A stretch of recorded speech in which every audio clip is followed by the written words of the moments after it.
to a brief lecture on Gestalt Principles. So what is Gestalt? Gestalt as a word is German for unified whole. So when we talk about something being Gestalt, it basically saying something that is made of many parts and yet is somehow more than or different from the combination of its parts. So the whole is other than the sum of its parts. So we may have a bunch of different pieces.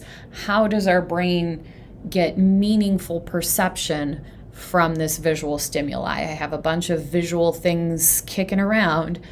How is my brain unifying those individual random pieces and giving them meaning as something greater and other than just a combination of those individual parts?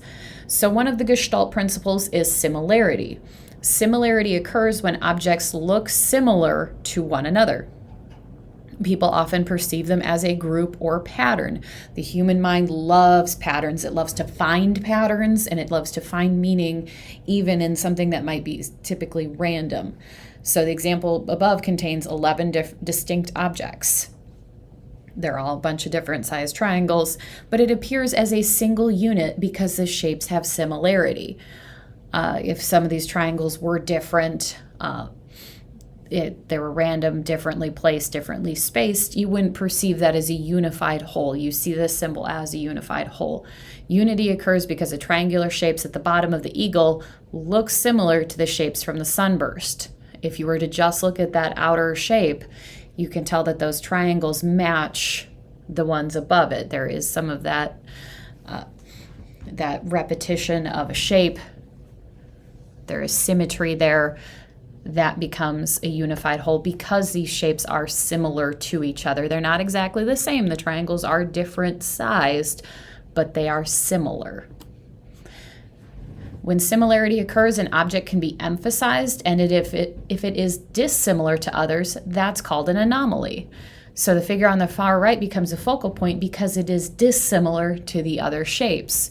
So a way to use similarity is to break up and have a dissimilar element, where if I have a really regular, repetitive pattern or something like that, and I throw in a kind of a little odd element, all of a sudden I have an intentional or unintentional focal point because I've used anomaly.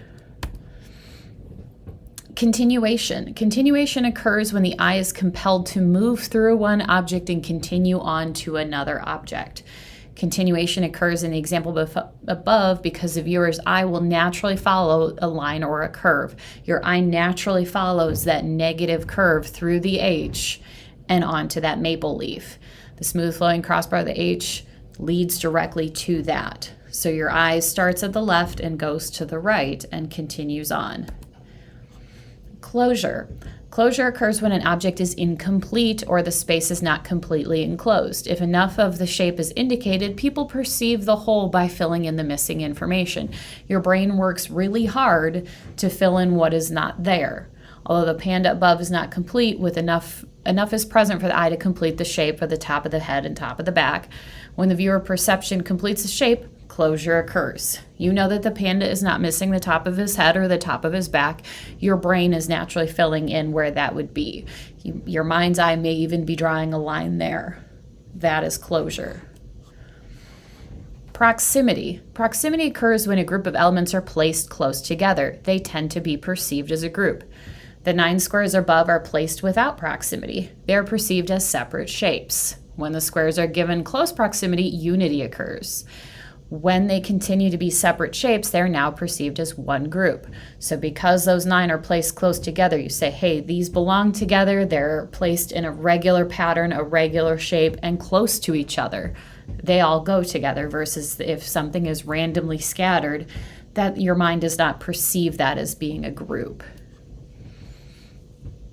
The 15 figures above form a unified whole, the shape of a tree, because of their proximity. If I had a bunch more of these guys floating around outside, you would lose the shape of the tree, and you would also lose maybe the purposeful nature that these guys were, these little figures were placed purposely to make a tree.